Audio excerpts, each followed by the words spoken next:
fun thing about teaching the Open Meeting Act, and especially in a class that's set up this way, is we've got a lot of time here today, but according to our Supreme Court, I could give you 10 minutes, give you the Open Meeting Act, come back in 10 minutes later, and we could be done.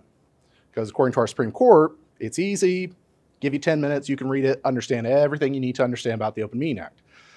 Luckily, we've got 75 minutes, so we're going to put the court to the test of whether or not we really need 10 minutes to actually understand it or not. Most of you are going to understand some of the concepts that we're going to talk about today, but hopefully you take something from this. And yes, after I go over the mechanics of the Open Meeting Act, we're going to get into the wonderful case that you've probably heard of, the City of Norman, where our Supreme Court did something, we'll call it interesting. It was an interesting opinion, I think is a good, polite way to refer to it. When you're talking about sunshine statutes, which is what the Open Meeting Act is, you have to keep in mind the reason that they exist. And in this case, we don't need to ask the courts what the reason is. The legislature told us in the statute. It is the policy of Oklahoma to encourage and facilitate and inform citizenry in the understanding of the government processes and their problems. The Open Meeting Act, like the Open Records Act, is what the court calls a sunshine statute. It is designed to shine a light on the operations of the government. What this means, just like the Open Records Act, Open Meeting Act cases, if it's close, if we're trying to get funny and do something that's technically, maybe legally okay, we lose every stinking close case. Take a look at some of the cases under the Open Records Act, Open Meeting Act. Think about the City of Norman case recently, cases that you read and go, well, but how could that be? Because we lose every stinking close case. When in doubt, they're going to interpret the statutes in favor of the public. Open Records Act, it's going to be interpreting it in favor of disclosure. Open Meeting Act, it's going to be interpreting it in favor of we didn't give the public enough notice. So you got to keep that in mind. Anytime you find yourself, you will find yourself in a danger zone if you're ever having a conversation with your city attorney, trying to figure out how to word something on an agenda to maybe not draw the public's attention, not get a lot of people there. Well, maybe technically we could get away with this. That's a danger zone. If you find yourself trying to figure out a way not to say something on the agenda, that's how you can end up getting yourself in trouble. As you all know, the act applies to meetings. Meetings are when a majority of your governing body gets together to talk about city business. It does not mean that anytime they're together, not talking about city business, that they had a meeting. Two requirements. Got to be together, got to have a majority, got to be talking about business. If we're getting together to talk about anything other than business, it's not a meeting. Good luck getting a majority of governing body members together and not getting them to talk about city business. I'm just kind of curious. I know I've seen this at several meetings. How many of you have maybe sat through a meeting where maybe a councilman made the motion to, I make a motion to, what was it we talked about we were going to do the other day at the coffee shop? Yeah, you can't keep governing body members from talking to each other. The key is keep them from talking to each other in groups of more than half your governing body. That's when you're going to end up having a meeting if they're talking about public business. You know this, but there are 4 types of meetings. You got your regular meetings, you got your special meetings, you've got emergency meetings, and then the Act refers to a 4th set of meetings, which are kind of correct as a separate set, but not really, which are the continued or reconvened meetings. I don't really view it as a separate meeting in and of itself because it's really a continuation of a prior special or regular meeting, but we'll talk about that here in a second. Emergency meetings, frankly, in smaller communities, we've seen this happen over the last several years where we had to call an emergency meeting. Well, why'd you have to call an emergency meeting? Well, because we need to get something done. Well, that's not enough. It actually has to be an emergency. And the key for the court is an emergency, and we'll talk about what the types of emergencies are, but the key is we have to have a meeting now because if we comply with the Act, if we have to comply with the Act, it would be impractical and it's going to cause things to get a heck of a lot worse. We're talking about injuries to people. There's something going on that if we can't act within 48 hours, which is we'll talk about is the requirement to give notice to hold a special meeting. If you can't wait 48 hours or somebody's going to get hurt, okay, you might have an emergency. If you can't wait 48 hours or we're going to have destruction of property, personal or governmental, okay, you probably have an emergency. If we can't wait 48 hours or there's going to be immediate financial loss, okay, then you can hold an emergency meeting. If you can wait 48 hours and it won't make a difference, you can't have an emergency meeting. If you can't wait 48 hours If that's not going to make the difference, you can't have an emergency meeting. Continue to reconvene meetings are simply taking a regular special meeting and moving it. Either moving it to a different place, different time, different date. The example I'll use, when I first went down to City of Blanchard, got their union, police union, which of course was so much fun. Went down for the first meeting to go explain to their council how the Fire and Police Arbitration Act works. Turns out that their city council meetings at that point in time were a lot of fun to attend. Not because of any business they had, but because they absolutely were going to have a fist fight before all was said and done. So everybody from the public was attending, and their council chambers weren't big enough. So what'd they do? Gavel it to order, make a motion that we recess to reconvene across the street at the library here in 5 minutes. Well, the act would view that as now a separate reconvene meeting, because you're essentially taking your original meeting and you're moving it. In that case, it was 5 minutes and a different address. But it could be, guys, it's midnight. Can we take this up at 10 o'clock tomorrow? Sure. Make a motion to recess to reconvene, date, time, location, and there you go. You've got a new meeting. The key is you can move it out as far as you want. You're stuck with the original agenda. You can't alter your agenda. I don't like that the act refers to it as a separate kind of meeting, because it's not. It is a continuation of your regular special meeting. You're locked in on that agenda.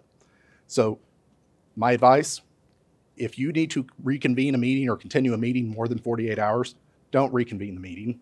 Call a special meeting. Just call a special meeting. If you're going to have to move it within a 48-hour time period, okay, now you've got that option, you've got that tool available. But if it's going to be something that's more than 48 hours out, don't reconvene the meeting. Call a special meeting. Give yourself that flexibility to add things to the agenda if you need to, if something comes up. The act requires that you hold your meetings at date, times, and locations that are convenient to the public.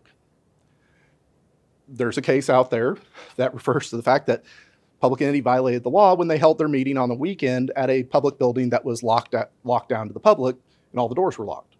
Well, that wasn't really convenient for the public since they could not open the doors. It's got to be someplace that the public can actually access. And there's never been a case that I know of on it, but I'm willing to bet that a court's not going to have a sense of humor about having a 2 o'clock in the morning meeting at City Hall, even if you have the doors open. I'm more convinced that your city council won't be happy about that, but the way the statute's worded has to be at locations and times that are convenient to the public, accessible to the public. Yes, sir. Matt, I got a question for you. You proving both of our front doors to City Hall open and using the west side. That's not really a requirement of the Meetings Act, right? Got to have one open. The other one for fire reasons would be open from the inside, but not the outside. I would tell you that we lose every stinking closed case. If the main doors to City Hall that everybody knows that they can come and go out of are closed, and you don't have a sign that says, hey, go around back to that side door that we never have people coming in and out of, I could see a court not having a sense of humor about that. But as long as it's going to be, if the public knows, here's how you get in, it's an accessible way that people can come in and out, you're good. But we would have open. I mean, we leave both open now, but I'm thinking for security reasons, it's not a good idea. Door that right by council chambers is the handicap accessible and continuing line. They're both front entrances. There's probably no reason we couldn't close off the one. Probably not required, but I would recommend, at least for the first couple months, maybe have a sign out there that points people to the door that's going to be open and tells them. Probably not required by the act, but again, closed cases we lose. Don't give anybody any ammunition. If we usually have people come in this door and we're going to change it, put a sign up. Just let them know. And then that way, and we'll talk about this in my tort claim session, maybe take a picture of that sign so that we're going to talk about that in tort claims, that everybody's got a high resolution phone camera in their pocket right now. Let's maybe use that sometimes. In a situation like that, I'd put that sign up there, take a picture of it, save it. And that way, when somebody comes in and says, well, I didn't know, I came up, the door was locked, and so they didn't have it at a convenient place. No, we told you where the door was. Yeah, we moved it, but we told you. And here's the picture. Judges like pictures. They as much as I like to pretend that I went to school for so long so that people would really love what I wrote, you can do a lot more with a picture and a video than you can do with an attorney trying to write 1,000 words when 100 are sufficient, which anybody who's gotten an email from me understands what I mean. There is a common misunderstanding, and I will tell you, the court in the City of Norman case, the Chief Justice of the Oklahoma Supreme Court, perpetuated this misunderstanding. It is not a 48-hour requirement for agendas. There are two different public notice requirements under the Act: the notice that you're having a meeting and the agenda requirement. The agenda requirement's 24 hours. It's a separate requirement from the notice that you're having a meeting. This is a common misunderstanding, and we'll get calls of, well, we can't do it because, we won't have the agenda ready 48 hours in advance. Well, okay, you don't have to. It's nice to have the agenda out earlier than legally required, but you've got up until 24 hours to get your agenda out. They're separate requirements. The notice that you're having a meeting is simply three things: date, time, location. That's all that's required. You have to give notice of your date, time, location. Depending on what kind of meeting it is, the timing is different. You all been through the process, unless you're a brand new manager. You've been through the process of every year in December, what do? You adopt your meeting schedule for the next year. That's you complying with your notice requirement, the notice of meetings for regular meetings. For special meetings, it's 48 hours. Now, fun thing, if you want to change the date, time, or location of a regular meeting, you have to give 10 days notice. That can be a lot of fun, especially, maybe around COVID. I don't know how many of you ended up having to have your regular meetings right as COVID hit and everybody's going on lockdown because you didn't have 10 days notice to change it or cancel it, or to move to a virtual option when the legislature gave you that option. Here's a little trick. You don't have to have your regular meeting. If you're within the 10-day window, but you're outside of the 48-hour window, just don't hold a regular meeting, call a special meeting. That's what we did where I'm city attorney. Once the legislature adopted the statute, gave us that temporary authorization for virtual meetings, it was about 3 days before our next regularly scheduled meeting. We simply did not have the regular meeting and posted a notice of a special meeting that was going to be virtual. You cannot hold your meeting that was previously noticed. What you can't do is hold a meeting that wasn't noticed. But you're not locked into having to hold your regular meetings. If you're within 10 days, you need to change something, call a special meeting. Do you have to give notice on not having a meeting? Just in case people in the back couldn't hear, the question was, and because Matt Burleson from OMAG, who is the one that makes us look good digitally and is helping out some of our partner organizations as well, the question was, do you have to give notice if you're not going to hold a meeting? The Act would not require it because the Act says what you have to do if you're going to have a meeting. It doesn't say you have to say if you're not going to hold a meeting. My recommendation is that you give as much notice as you can if you're not going to hold one, not because it's legally required, but because the two people that actually come to your meetings every single time, they're our constituents. We should let them know. It's not a legal requirement, it's just basic decency for the people who are going to show up. That can be posting on the door, and if somebody's asked for notice of all the agendas for your meetings, go ahead and send it out to them. Let them know you're not holding one, because you don't want Karen from the newspaper showing up and you didn't have a meeting and now she's pissed off. That's not going to work out for you in a future article. So are you required to? No, but I would, just as a matter of practicality. The notice does not have to be posted at City Hall. A lot of people think if we're going to hold a meeting, we got to post it on the door. You have to give notice in writing or telephonically to the clerk of the governing body, which for all of you is your city clerk. That's all that's required to give notice that a meeting is going to occur. Now, there's a separate requirement for agendas that does require public posting. But to hold a meeting, you got to let the clerk know. Oh, executive sessions. The default under the Act is your governing body has to do everything, all their business in public. Executive session is an exception to the Act. It's an act that is liberally construed in favor of the public, which means that executive sessions are going to be strictly construed as to whether or not you can properly go into a confidential private session. So you do have an opportunity to conduct some business outside of the public's eye, but you're going to have to stay limited to what's actually allowed under the statute. 307B will outline all the different executive sessions that you can hold. For our purposes, frankly, there's a few major ones. Employment. You want to talk, they want to talk about you. I mean, let's just be honest, in most of your cities, if you're sitting here in this conference, you're one of the only people they hire and fire. So if they want to talk about you, they can do that confidentially through a 307B1 executive session. They're going to have to put details, though, on the agenda. We'll talk about the notice requirements, but if they're going to talk about an employee, you got to either name the employee on the agenda or put their position on the agenda if the position is unique. City manager, you guys are unique for many reasons, one of which is there can be only one. There's only one city manager. But if you're in, let's say, I don't know, a town board of trustee form of government, and we want to talk about a police officer, well, there's multiple police officers. The public needs to know who you're talking about. If it's a unique position, city manager, department head, whatever, you're good by just identifying the position.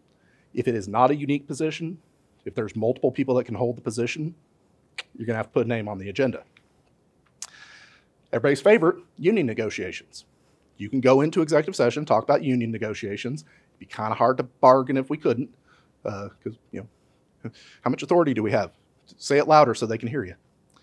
You can go into executive session, talk about union negotiations.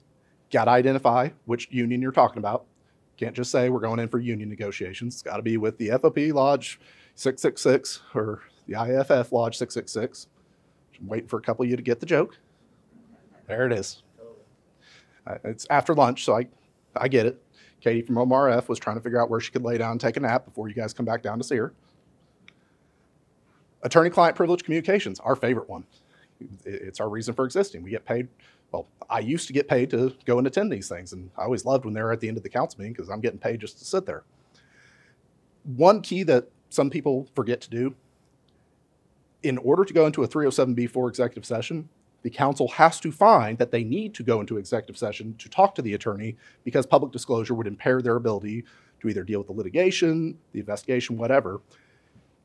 When they vote to go into executive session, ask them to include that language. If we go into executive session for confidential communications because we find that public disclosure would impair our ability to process the claim, whatever it may be. Make that part of the motion because technically speaking, it's not a you can go in for attorney-client privilege communications. It's a you can go in for those if you find that public disclosure would impair your ability to do X, Y, or Z. If you're going to do an executive session, the agenda must contain three things. First, you got to tell the public you're holding an executive session. And by the way, Katie just proved that I'm a liar because she's not down there taking a nap. She's right there in the back of the room.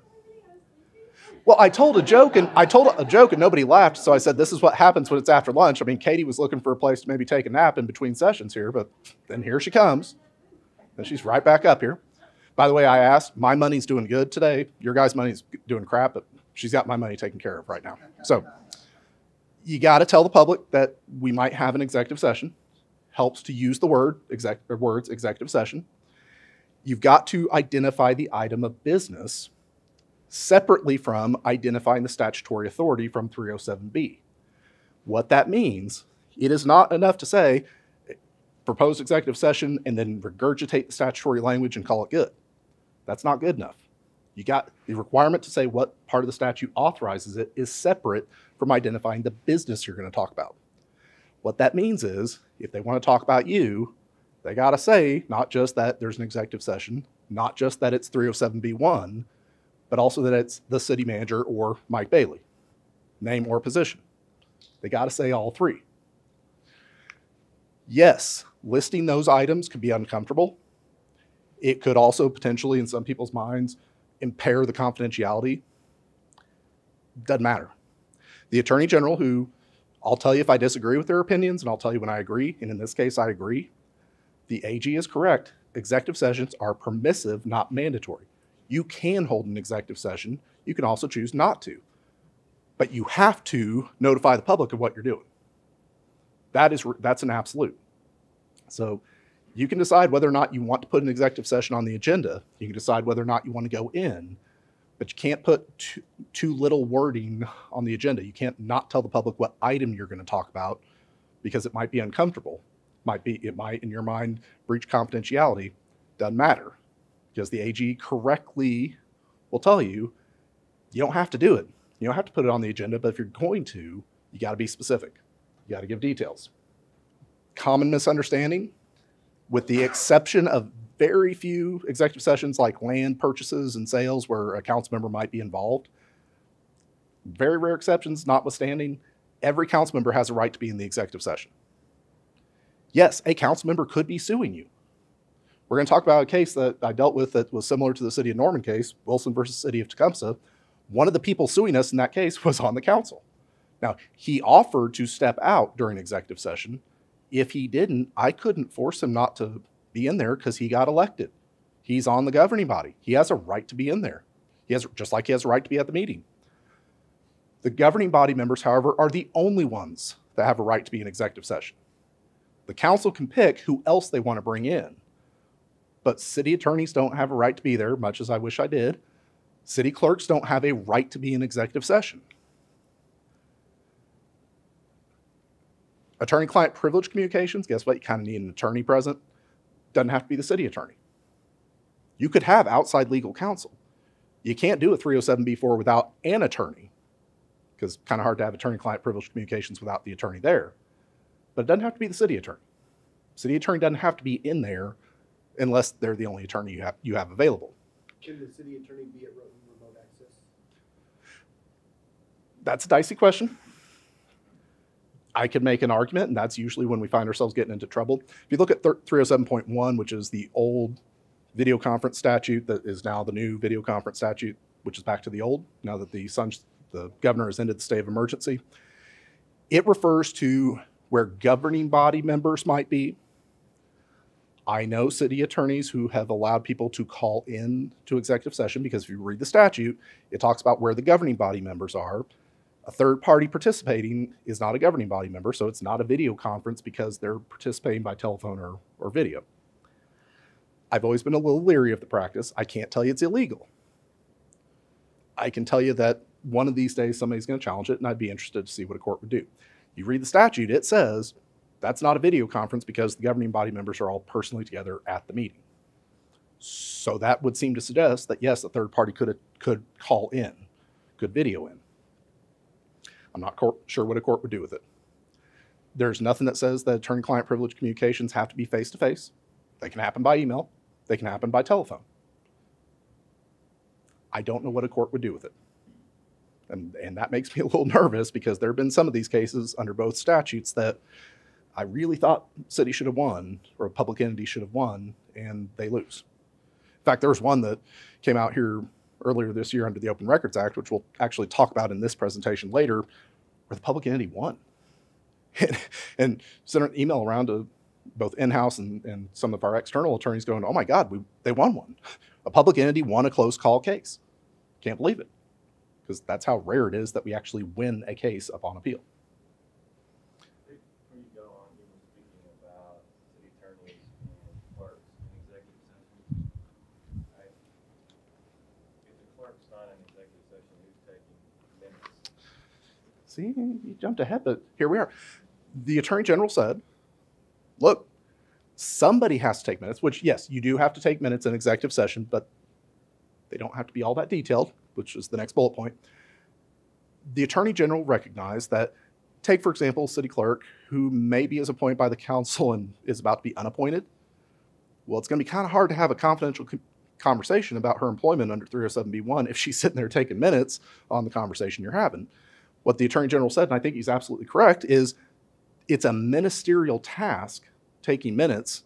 That ministerial task of taking executive session minutes can be performed by any person who is otherwise remaining lawfully within executive session. Somebody needs to do it. Doesn't have to be the clerk. It can be a member of the governing body.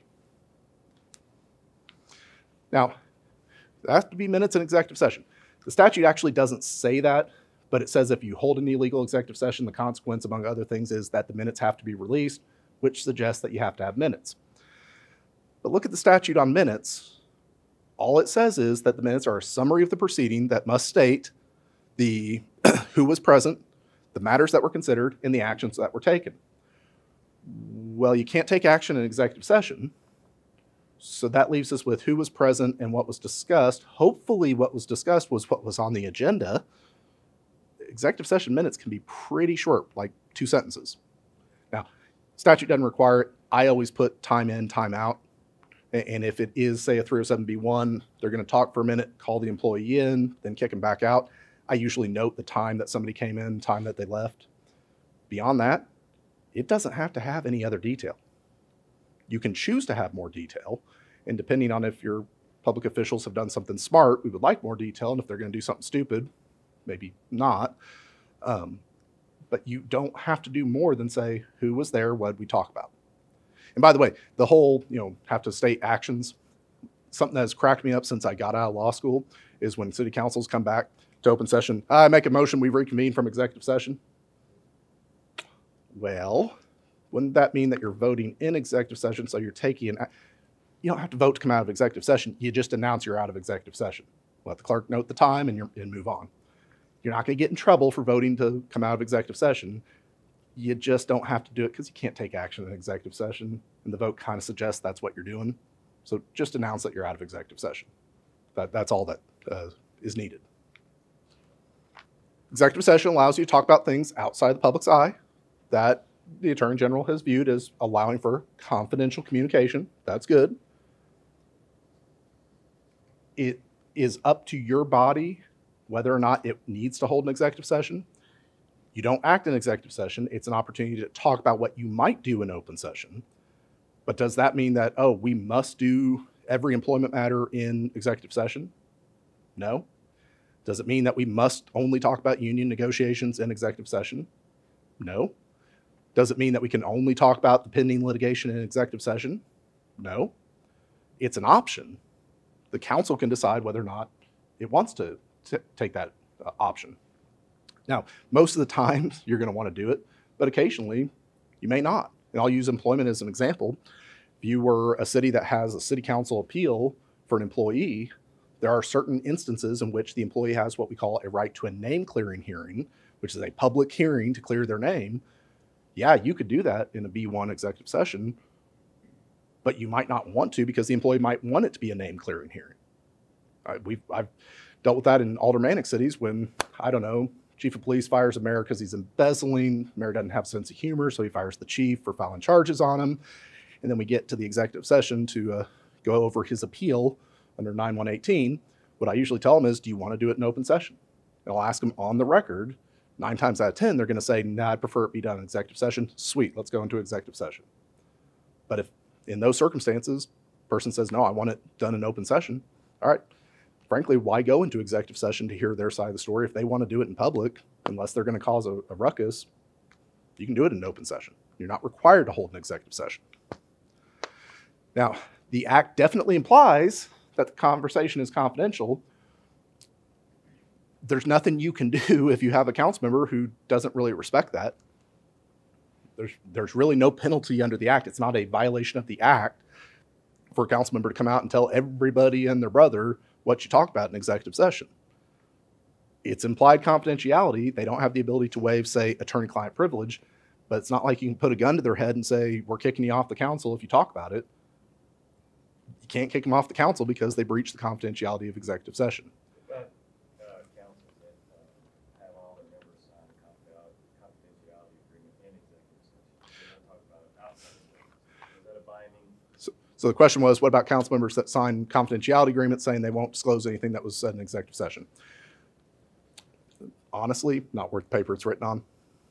I think it's a good idea to have them do that, just like we at OMAG really encourage you to go through governing body training, have a governing body handbook that includes that kind of agreement. That agreement is more forceful in terms of setting their expectation as to what they're doing, that they're here as part of the body. The body's having a conversation on behalf of the entity. Nobody else's business to talk about it. There's nothing you can do if they breach it. It's not like it's breach of contract because you didn't give them anything in exchange for it. The voters gave them their seat. So you can't really sue them for breaching an agreement where there wasn't a exchange of what we call consideration going back and forth. They can only be removed for a certain reason in most cities. If you are not a charter city, the statutory ouster provisions that allow for a public official to be removed, very limited. Even more limited by practicality, which is your DA is not going to touch ouster nor the AG's office. It's got to be something serious for them to try and go after ouster. Some city charters have a recall provision. Occasionally it works. Before I became city attorney at War Acres, we have a wonderful recall where if you get recalled, it goes to a vote, and there are 2 items on the vote. Do we recall this person? And here are the names of the people who filed to replace them if they do in fact get recalled. We had a mayor that got recalled and reelected at the exact same election because our charter says the person with the most votes, not with the majority of the votes. So the 40% of the people that voted against recalling him also voted to put him in as the replacement for the mayor if he got recalled. And because like 5 other people ran, he ended up getting a plurality. So he got recalled and replaced himself. Only in municipal government. I mean, you can't make some of this stuff up. Now, you can't do much with a public official because only the voters can remove them.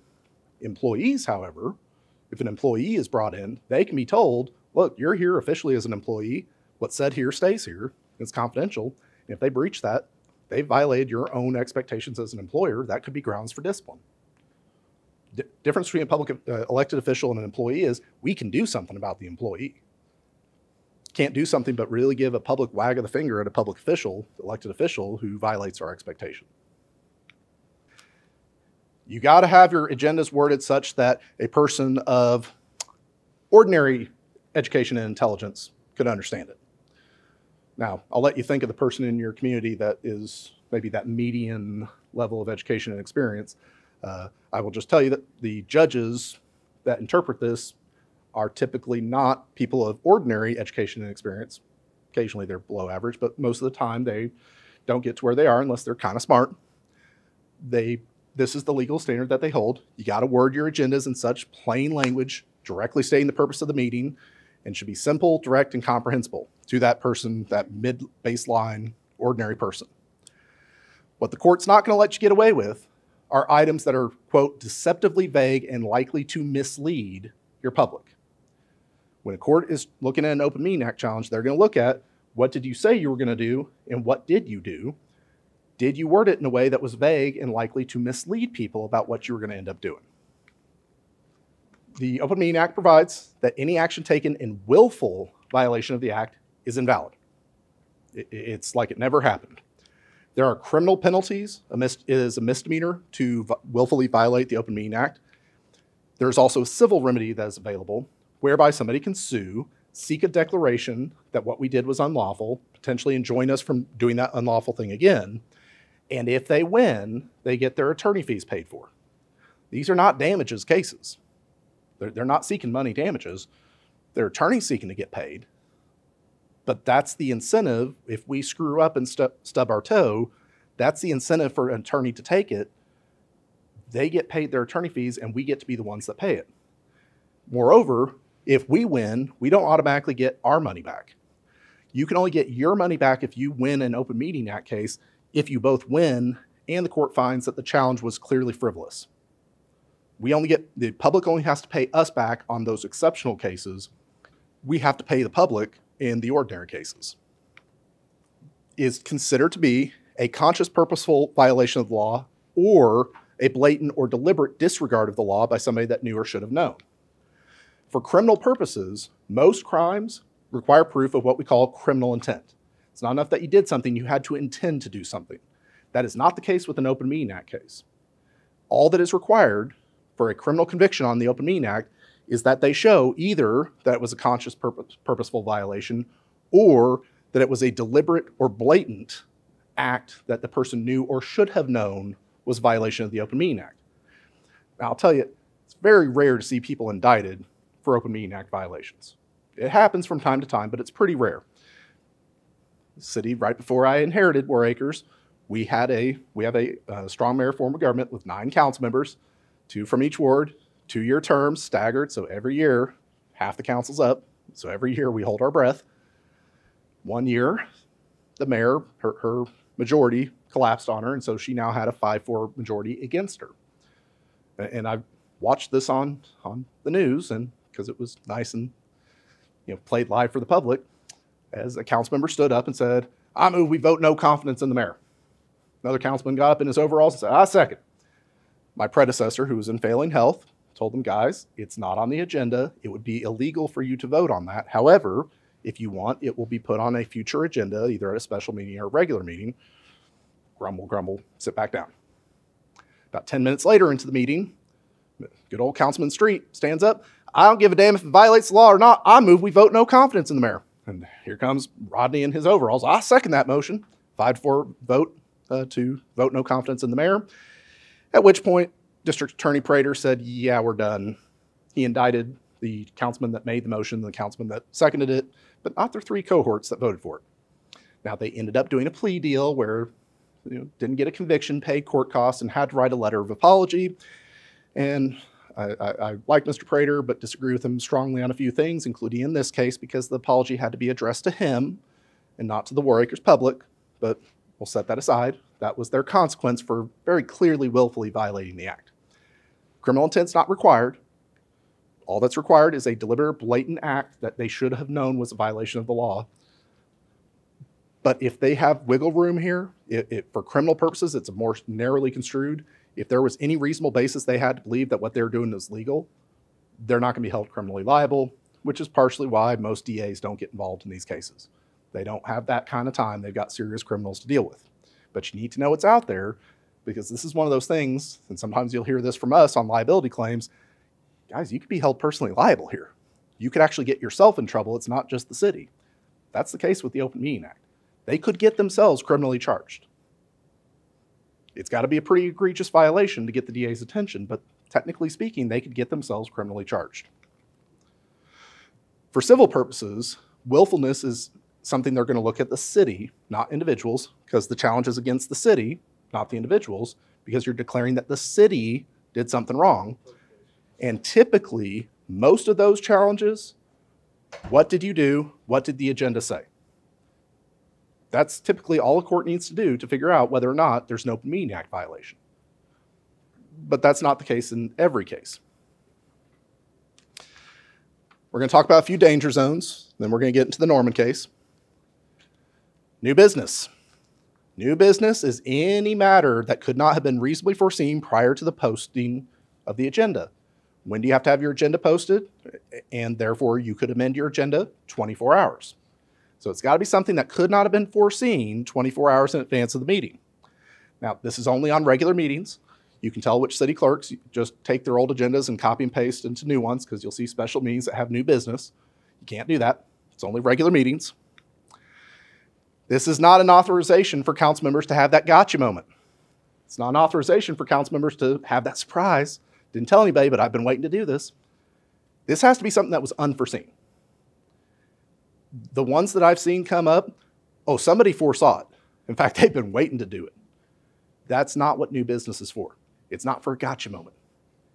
It is for things that truly could not have been foreseen 24 hours in advance, and therefore we couldn't have complied with our requirement under the act. Council members are going to love, though, new business is that opportunity. Well, hey, I'd kind of like to talk about this. Yeah, I'd like to talk about that too, and then you end up having a conversation, and that becomes problematic. Because if you're having a conversation about public business and it's not on the agenda, you could end up violating the Open Meeting Act. This is an opportunity only to talk about things you couldn't foresee. If it's something that they could have foreseen, and essentially you could ask, Councilman Bob, how long have you been thinking about this? God, the last 2 weeks. Then we can't talk about it. Councilman Bob, how long have you been thinking about it? 2 days ago, can't talk about it. Councilman Bob, how long have you been thinking about it? Well, it just happened today. Okay, maybe we can put that on a future agenda, but at least that's something we could not have foreseen because it's something that just came up today. But if it was something that you knew that you might want to talk about at least 24 hours in advance, it should have been put on the agenda. It's not a proper item for new business. Open mic night. How many of you still have citizen comments on your agenda? How many of you wish you didn't? I used to have this wonderful lady named Lois who, when I got to War Acres, had what I'd anticipate is about a 30-page single-space diatribe against the Salvation Army. Because, see, we had a community center, and we let Salvation Army rent it out from us, and she hated them. And we, thankfully, at least have some rules. We have a 3-minute limit on people talking. And what Lois would do is she would pick up where she left off, go for 3 minutes, and then mark her place, and then she'd come back next month to pick up where she left off. Now, we actually ended up helping Lois because she didn't show up for one of our meetings, and so we asked the PD during the meeting, can you run by Lois's house, just make sure she's okay, and it turned out she wasn't, and she was in distress and needed help. And so we were actually able to help her because she didn't come to our meeting, at which point she came back and quite literally, I can quote it almost verbatim, thanked us for caring about her, And now let me tell you, miserable sons of bitches, what is wrong with the Salvation Army. I mean, I kid you not. She got done telling us, thank you so much for sending police and fire over to help me, and then called them a bunch of miserable you know what. So the problem with open mic night, it's not required. The Open Meeting Act is a sunshine statute. It's shining a light on the operation of government. It's the right of the citizens to watch, not participate. They have a right to watch, observe. Now, there are some items where a separate law may require that you hold a public hearing and accept citizen participation. That's not an Open Meeting Act requirement. It's a separate statutory requirement for, say, zoning and land use issues. Outside of those where you're legally required to hold a public hearing, you are not required to allow citizen participation at a council meeting. Now, the problem with this, ultimately, it's not what the citizen says. It's the response from the council members. It's the discussion by the council members, especially if it's an item not on the agenda. Recently, the Attorney General issued an opinion that I wholeheartedly agree with. Open Meeting Act is when you got a majority to get together to conduct business. What is conducting business? It's not just the action. It's the deliberation. It's the discussion. It's the process from start to finish. So if you've got a majority together talking about an item of public business that's not on the agenda because it was brought up by a citizen, you just violated the Open Meeting Act. Now, we still have open mic night in War Acres, and we have some fun ones. What I tell all my council members is, if there's something that they brought up you want to discuss, we'll put it on the next agenda. But we're not going to talk about it here if it was not listed on the agenda. So if you're going to have open mic night, at least train your council members that if the citizen says something they want to follow up on, we'll put it on a future agenda. But we're not going to talk about it here because we can't.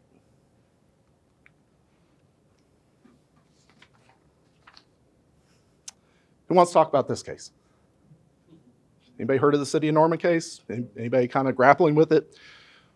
Well, I'm actually going to make it more confusing than you may already understand it to be. City of Norman adopted a budget, but before they did it, they defunded their police department.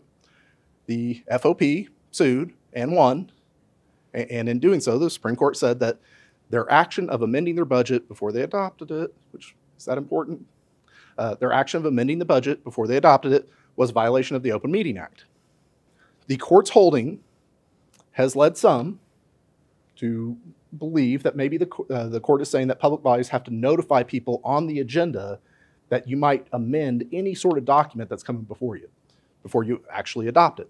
Say a budget, a resolution, an ordinance, that it's not enough to say we're considering adopting something. You have to say that you might amend the document before you adopt it. That's what some people have taken from this opinion, and that's one way to interpret it. And let's be honest here. Did the court really understand what amending a budget means under the Budget Act, considering that they hadn't adopted a budget yet? So you can't really amend something you haven't actually put in place yet. I mean, think about it with an ordinance. You're typically adopting an ordinance to amend an ordinance. Do you amend the draft? No, you come up with a draft and then you amend your ordinance by adopting the ordinance, and you tell the public that's what you're going to do. But you could read the Norman opinion as saying it doesn't matter. You also have to tell them that you might amend that draft of what you're considering. And that is one valid interpretation of what the court did. Just one valid, because it is a little bit more complicated. This is what the Norman agenda read. And for those of you that can't see it from the back, some of the keys here: consideration of adoption of the FY21 city proposed operating and capital budgets. Then on their agenda, they had attachments to the agenda. The budget was part of the agenda. It wasn't like I'm sure most of you do, where consideration possible action to adopt a FY21 budget. Well, where's the budget? Well, we can give you a copy of the draft. It's not part of the agenda. It may be in the packet, but it's not part of the agenda itself. No, Norman, it was part of the agenda, and that becomes important. Because we're helpers, they also put on the agenda what they were suggesting the council do as far as action, and the action that was listed on the agenda was a motion to adopt or reject the budget. So the agenda said, we're considering adopting the proposed budget. We went ahead and attached the proposed budget for you. We also gave you notice that there were possible budget amendments, but guess what? Defund the police was not attached. That was not one of the proposed amendments that was going to be considered. And then we told the public that the actions they would be taking was either a motion to adopt or reject. This is how we get cases that end up in the Supreme Court and end up with confusing opinions, is when we end up with agendas like this. Agenda had 3 parts. Part that said we're adopting the proposed budget, the attachments that were attachments to the agenda itself, not part of the packet, and the fact that we listed what the motion would be as an either or. That becomes critical to the court's opinion. The challenged amendments, as I said, were not in the draft amendments that were attached to the agenda, that were part of them. All 8 of the justices, there's usually 9, but I think this might actually have been important because one of them retired right before they released their opinion. So it left them with 8, and all 8 agreed that the city violated the Open Meeting Act. But here's where it gets fun.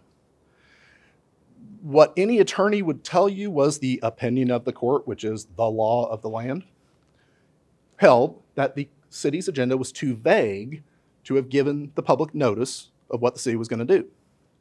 There was a separate opinion by Justice Rowe that outlined that it's not about it being too vague. It was too specific. They boxed themselves into a corner. And 3 justices signed on to Justice Rowe's opinion. There's 8. We got 4 and 4. So is the issue that it was too vague, or is the issue that it was too specific? This is where things get fun. As attorneys, because truth be told, when it first came out, I just read the majority opinion. Then preparing for this, reread the majority opinion, made sure I put everything in. Yesterday, I'm sitting in my office going, I should read Rowe's concurrence just to see where he was coming from, and had that oh crap moment.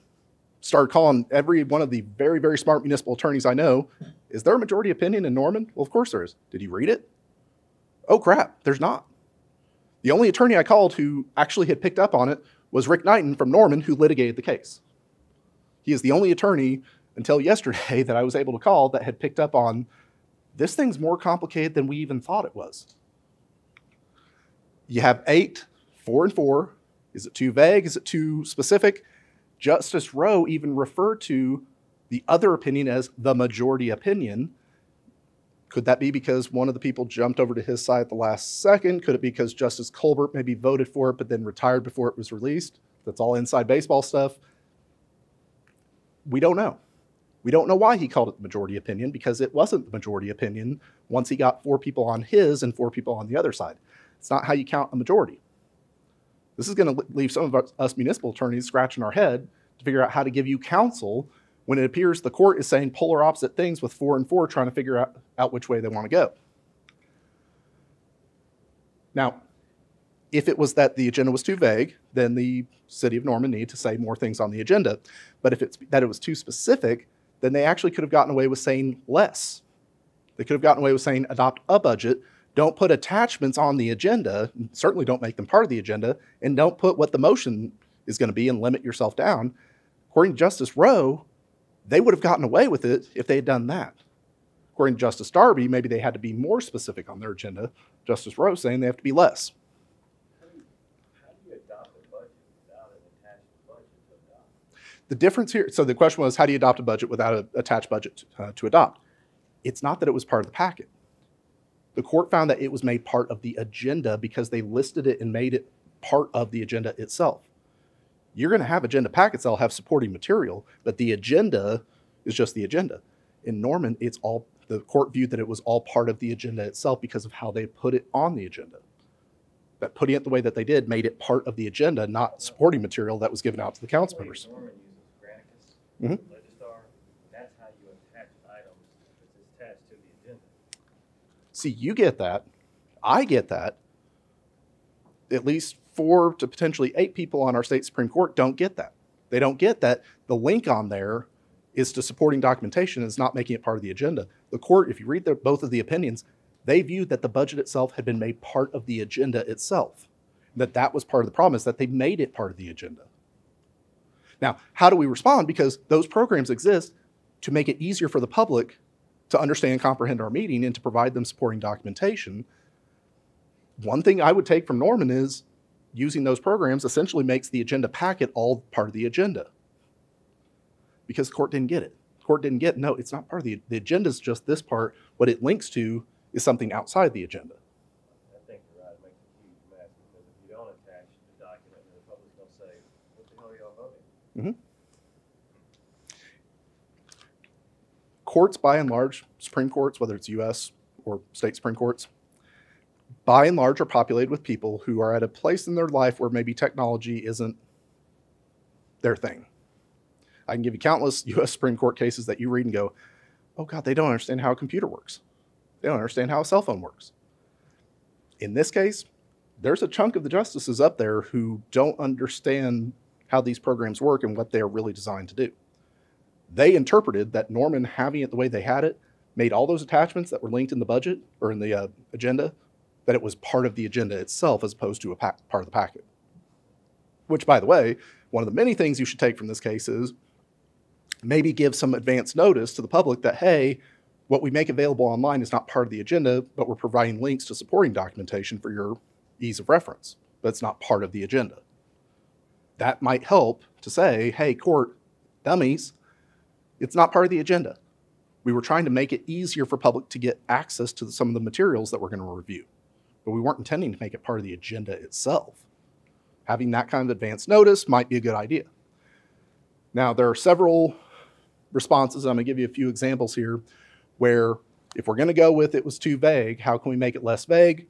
OAMA has given us a recommendation that every agenda have someplace either at the top or the bottom that says something to the effect of official action can only be taken on items which appear on the agenda. The public body may adopt, ratify, deny, defer, recommend, amend, strike, or continue any agenda item. Was kind of curious how Norman has responded to it. They have responded, and I understand now in light of my conversation with Rick and them scratching their head at the fact that it looks like we don't have majority opinion. They have responded by not having a catch-all at the top of the agenda, but every one of their damn agenda items that's an action item starts with consideration of adoption, approval, amendment, and or postponement of. That's every one of their items has that now as a preface. I decided to go some of the big boys in the state. Tulsa, they're going the route of just a disclaimer at the top of the agenda. That includes the council will consider, discuss, and may take action on, adopt, amend, reject, or defer action on any listed item on this agenda. Lastly, hometown, Oklahoma City. Council may adopt, approve, ratify, deny, defer, recommend, amend, strike, or continue any item on the agenda or agenda item. Is this overkill? No. It could be. It legit could be. Justice Rowe would tell you it's overkill. Chief Justice Darby would say it's not.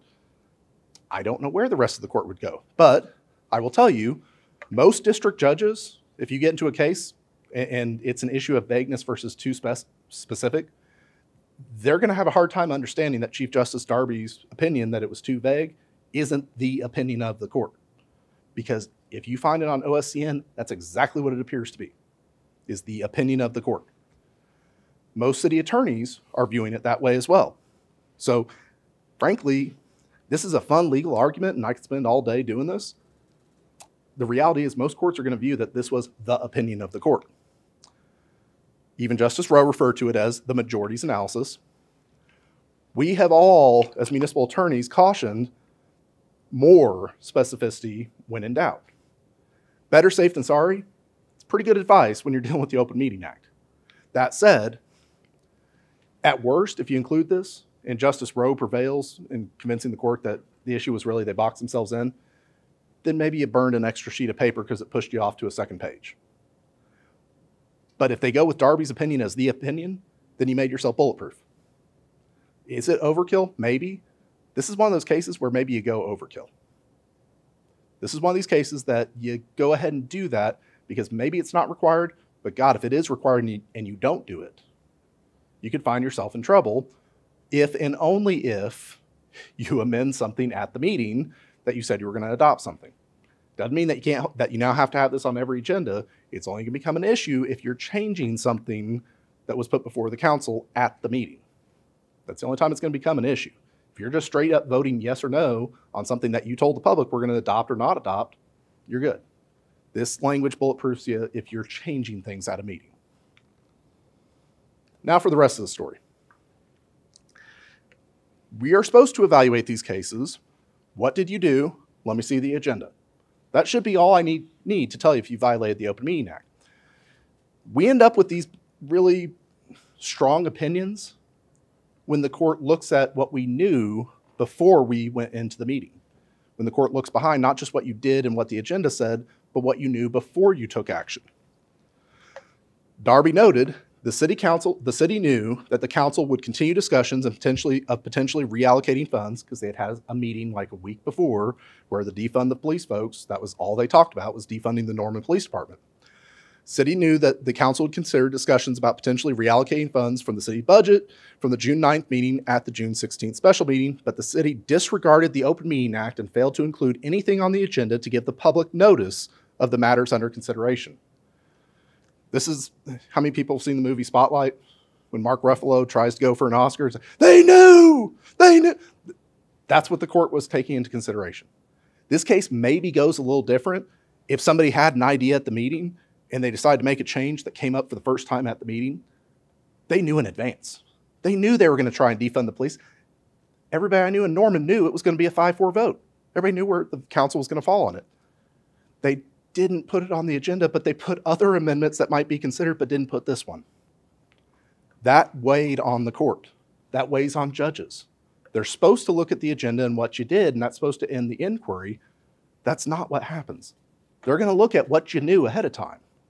And if you knew that you might do something and didn't make the agenda tell the public that what you already knew, that's when you get yourself in trouble. And this is not the first time that this has happened. Wilson versus City of Tecumseh is a case where a city manager knew he was about to get fired because he had 3-2 support, and 2 of his 3 got beat, and they got beat by candidates who ran to fire the city manager. That's never happened, I know. So he submitted a resignation, effective because he had a sense of humor, on the date of the swearing in. Then he got a little chat about the fact that, I've done a good job for this city. I can't believe they ran to get rid of me, and I think I should get something on the way out the door. So he went and met with 2 of the council members that were still on his side in a lame duck session because it was between election and swearing in. What do you think about a $30,000 bonus? Yeah, I think you're worth it. Well, why don't one of you come over and meet with the 3rd councilman? So they go back and forth, never having more than 2 in a room out of 5. So never had a quorum together, but came up with a plan to pay him $30,000 as a bonus during a lame duck council meeting before the new council members would get sworn in. Didn't they just have a walking quorum? Well, if by walking quorum you mean that they went from one conference room at Greg Wilson's office, law office in Shawnee, back and forth. That's exactly. They never had 3 in a room because Greg was smart. And by the way, the reason it's worded Wilson versus City of Tecumseh is because the next day after they did it, key tam letters came in, including signed by the newly elected council members who hadn't been sworn in yet. And so when it came time to consider whether or not to respond to those key tam letters, the new council had come in and they hired me to go get the money. This is my case. And the way I won it in front of then Judge Combs, who's now in the Supreme Court, and then the Court of Civil Appeals, is by saying they knew. They knew what they were going to do. All they put on the agenda was consideration possible action on the employment of. But they knew exactly what they were going to do. They talked about it ahead of time. I'm making the arguments to the court that I'm just telling you really aren't the right arguments. It's what you do, what the agenda say. Court of Civil Appeals say, ruling in our favor, said in part, a majority of the city council knew in advance of the meeting a bonus would be considered, but took no action to notify the public of the same. Norman is not the first time that cities have gotten slapped because they knew but didn't put it on the agenda. The only difference in Tecumseh is we wanted to get slapped. We wanted the court to slap us because we wanted the money back. And so the court slapped us at our request and said, yep, you violated the Open Meeting Act. We will agree with you that you did it. When we know is when we get in trouble. So a few closing thoughts on how we respond to this wonderful case. One thing that really puzzles me is why Norman ended up in the Supreme Court to begin with. State Ex Rel Trimble versus City of Moore makes it clear an Open Meeting Act challenge is only viable in court if the city has not ratified the action at a subsequent meeting. If, hey, somebody tells you your agenda wasn't good, you may disagree, but you can put the item back on an agenda, make it more clear, discuss and debate it again, and if you vote to approve it again, it moots the case. That's what happened in Moore. Mr. Trimble was going after city for paying certain money to people.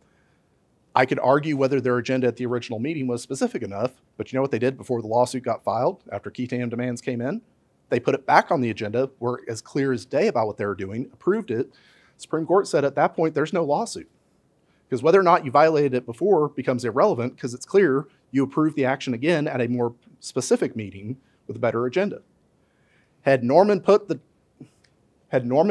budget back on for ratification and ratified it, the lawsuit goes away. They dug their heels in because they thought they were right, and that's how we end up in the Supreme Court, and the Supreme Court telling them they're wrong. But ratification's out there. If you had an oops, and that can be as easy as, because I've had this happen at War Acres, where as I'm walking out of a meeting, I realize, damn it, my planning director just copied the agenda from last year's planning commission. The year was wrong. All right, we're going to hold a special meeting and do a do-over. And by doing the do-over, court told us in Trimble, that's it. There is no Open Meeting Act challenge. All you have to do is ratify it. So when in doubt, somebody challenges you on something, put it back on the agenda. Make it more clear, more specific, you're done. When in doubt, be more specific, or if you have a doubt at a meeting about whether you can do something, continue it to another meeting. Take the item up at a future meeting unless you have to vote today. If it can be voted on next week, 2 weeks, or a month from now, do it at a future meeting with a better agenda item. Be specific about the type of action, not the details of the action. Don't include all of the attachments to your agenda as part of the agenda itself. Make it a separate document. Put a disclaimer on your agenda that the links in our online agenda are not part of the agenda. They're there for ease of reference for the citizens, but are not part of the agenda itself. And then link it so that the citizens can have it. Tell them what kind of action you're going to do, not the details of the action. Tecumseh, if they would have said, consideration possible action on the employment of Eric Johnson, including possible action to approve a bonus for City Manager Johnson, they'd have been fine. They didn't have to say a $30,000 bonus. They had to say they were considering doing a bonus. Had Norman said, consideration possible action on adopting a budget, including amending the draft budget to include these amendments or other amendments such as defunding the police, they probably would have been good. You don't have to say what the amendments are. You just have to say that you might amend something. Be specific about the type of action, not necessarily the details of what that action are going to be. I had an issue where my city clerk put something on the agenda to approve making a purchase from a vendor for our police department, and she transposed the numbers. And what was supposed to be $21,000 became $12,000. Told my counsel he can't do it. Had we just stopped at purchasing bulletproof vests from the vendor, we'd have been good, but because we put the amount on and the amount's wrong, we're not good. We're going to have to wait another month and take it back up at our next regular meeting unless you want to call a special meeting. So you don't have to put the amount on. I don't think you have to, because you're telling the public, we're going to spend money. You put a dollar figure on there. Now, sometimes, and for example, at War Acres, sometimes I will put a not to exceed. Right. But you don't have to put the itemized amount on. You may not even have it at the time that you're publishing your agenda. Tell them that you're about to enter a contract and what the contract is to do. They can get the details of the contract. We have that nice little Open Records Act. But I don't think you have to put the exact dollar amount on it, on the agenda.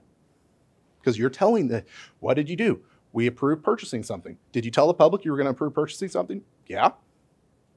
Okay. What was that word? Walking quorum? Yeah. It is not a meeting if you have a minority of the council together. I've got a 9-member council. If I get 4 together, we're good. We can talk about all public business we want because I don't have 5. The Attorney General recently issued an opinion to this effect, and he's correct. And he was correct in saying that includes that if you have subsequent meetings of minorities of the council, you're still good. Even if you got one council member do a presentation to subgroups of the council. What you're not good at, and what the Attorney General noted, and I think he's 100% correct, is if it's clear you're doing that to circumvent the Open Meeting Act, you can get yourself in trouble. where would that come into play? There's a difference between inviting a minority of the council to, say, a budget meeting, internal budget meeting, so they can get informed about what's going to go on and having subsequent presentations. It's different to have 4 of them get to, forget about that. Let's talk about Wilson. There's a good example of circumventing the act. We got 2, we put a third over here, and we went back and forth and negotiated, came to an agreement about what we were going to do without having 3 in the room at one given time, so we could show up at the meeting and just say, motion to approve a $30,000 bonus. Okay, that circumvented the act. Now, had they gotten 2 together so he could say, I want to do a presentation about my career to see if you'll consider a bonus. Now I'm going to get a third one in here and do the same presentation, and then we'll see you at the meeting to see if you guys want to do it. That probably would have been different. Circumventing the act is when you're getting them in separate rooms so that you can have all that deliberation and make up your mind ahead of time. But the Attorney General made clear, if you're just getting them together to give them a briefing, and you're not having them discuss and debate and try and circumvent the act on the actual deliberative process, you're good. Now, the Attorney General also held, and I think he is correct on this, that if you got a majority together and it's a one-way conversation with them on receive, and they're getting information about something they're going to consider in the future, that's a meeting. And it's a meeting because the entire process of getting to a decision is part of conducting business. They may only be receiving information, but if they're receiving information with a majority present together, we've got an issue. Because yes, they're not communicating with each other, they're just receiving, but they're receiving information as a majority, as a public body. Yeah, that's a meeting under the Open Meeting Act. Question was, does that include emails? Technically speaking, no, because are they physically present together? I am fine sending out emails to governing body members. I would recommend you BCC them, because it's not the email that worries me, it's the reply all. That's where I think we get into a little bit of trouble. Now, that in and of itself is not a violation of the Open Meeting Act, because are they personally together?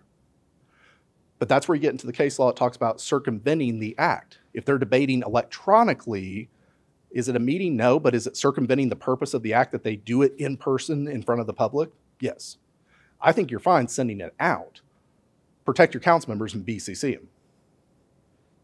I was going to say what you said, go back to the top, walking quorum through email. If they start debating how they're going to vote, or what they're going to do, then they're circumventing that. One of my favorite experiences, and I cannot share the city, because we were in executive session, and we were dealing with an employee who we'd lost an arbitration on termination. We really didn't want this cop back. One of our city council members was a practicing attorney, and this was a smaller county. And in the middle of our executive session, she says, hey, I'm talking to fill in the blank name, district attorney. He's offering to help us, wants to know what details.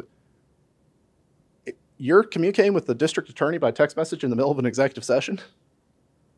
Well, I guess it's a good thing it's the DA, because he's not going to indict you for violating the Open Meeting Act, since he'd have to indict himself too. Don't do that. Don't be communicating with somebody during the executive session that way. Sorry, tangent. War story, attorneys. It's one of our little ticks. We tell war stories. The other topic I wanted to get to, because we've gotten a lot of questions about this, it seems, over the last couple of years. Who can actually call a meeting or put something on the agenda? What does the Open Meeting Act require? The answer is it doesn't. The Open Meeting Act tells you what you have to do if you're going to have a meeting. It doesn't make the sausage of how you get there. It doesn't tell you who has the right to call or not call a meeting. It doesn't tell you who has the right to put something on or take something off the agenda. Now, the Custer County case is an Open Records Act case. It's not an Open Meeting Act case, but it's the case I referenced earlier where it was, oh my God, we won one? A public entity won a challenge under one of the Sunshine statutes? The issue there was, does the public entity have to provide records by email? Do you have to email records out to people? And what the court said under the Open Records Act, and I think the logic applies under the Open Meeting Act, is the statutes provide the framework for what you have to comply with. It doesn't tell you all the procedures that you're going to adopt internally to get there. They essentially said, had Custer County adopted a process that said, we'll make it available for inspection and copying by emailing it and making it available electronically, then they would have had to have done it by their own policy, but that the act itself didn't require that, and that public entities under the Sunshine statutes are given leeway to adopt procedures to comply with the statute. while it's not directly on point, I think the logic still holds for the Open Meeting Act that the issue of the mechanics of how do we call a meeting, how do we get items on the agenda, is really something left to you. The Open Meeting Act simply says you can't do something without telling the public, and you can't meet without telling the public. How you get there, it doesn't fill that in. That's up to you.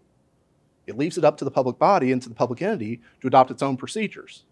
Now, I would tell you, in the absence of procedures, you can't just let one council member call a special meeting because it's Bob and we like Bob, or let Bob put something on the agenda but not let Jerry because we don't like Jerry. You got to treat them all the same. But you can adopt your own procedures that say any council member can call, any council member can put on an item on the agenda. Whether that's the right decision is up to you.